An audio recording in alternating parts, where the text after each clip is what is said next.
आज हम आपको लेकर चल रहे हैं सिद्ध योगी स्वामी पिंडीदास जी महाराज आश्रम, जो कि अम्ब हिमाचल प्रदेश में स्थित है।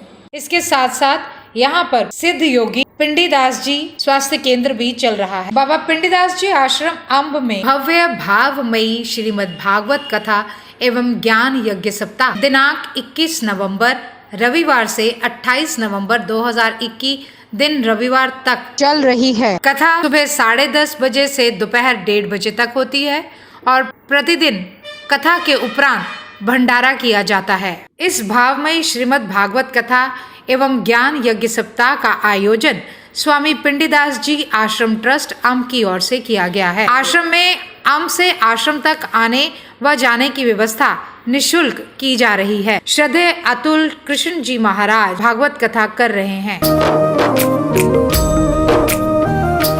कौन कहता है भगवान सोते नहीं, कौन कहता है भगवान सोते नहीं, माँ यशोदा के जैसे सुलाते नहीं, माँ यशोदा के जैसे सुलाते नहीं, अच्युतम केशवम कृष्ण दामोदरम राम नारायणम जानकी वल्लभम।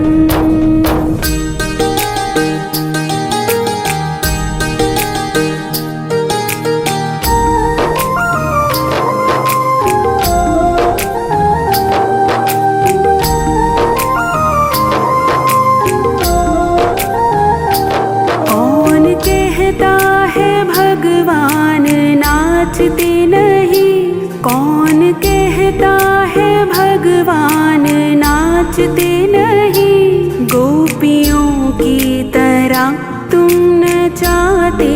कुछ ऐसा असर हो, कृपा की नजर हो, कुछ ऐसा असर हो, मिले गति नारी सतत वंदना गुरुवर करूं मैं तुम्हारी, सतत वंदना गुरुवर करूं मैं तुम्हारी।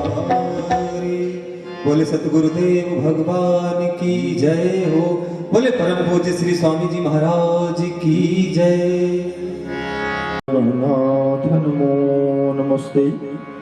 वक्रतुंड महाकाय सूर्यकोटि समप्रभ निर्विघ्नं कुरु मे देव सर्वकार्येषु सर्वदा।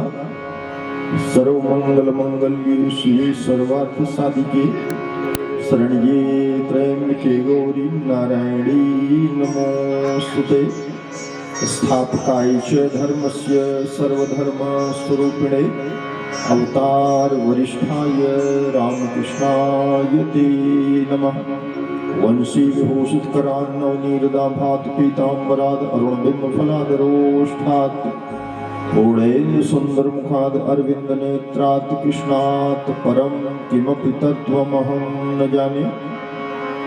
आपदामपहर्तारं दातारं सर्वसंपदां लोकाभिरामं श्रीरामं भूयो भूयो नमाम्यहम्। रामाय रामभद्राय रामचंद्राय मानसे रघुनाथाय नाथाय सीतायाः पतये नमः। ओम नीलाम्बुजश्यामलकोमलांगं सीतासमारोपितवामभागं पाणौ महासायकचारुचापं नमामि रामं रघुवंशनाथम्। ओम गंगातरङ्गरमणीटङ्कलापं गौरी निरन्तरविभूषितवामभागं नारायण प्रियं मनङ्मदापहारं वाराणसीपुरपतिं भज विश्वनाथं। वागर्थाविष्टं वृत्तौ वागर्थप्रतिपत्तये जगतः पितरौ वन्दे च पार्वती परमेश्वरौ। ओम गुरुर्ब्रह्मा शरणं हरि शरणं हरि शरणं हरि शरणं हरि शरणं हरि शरणं हरि शरणं हरि शरणं हरि शरणं हरि शरणं हरि शरणं हरि शरणं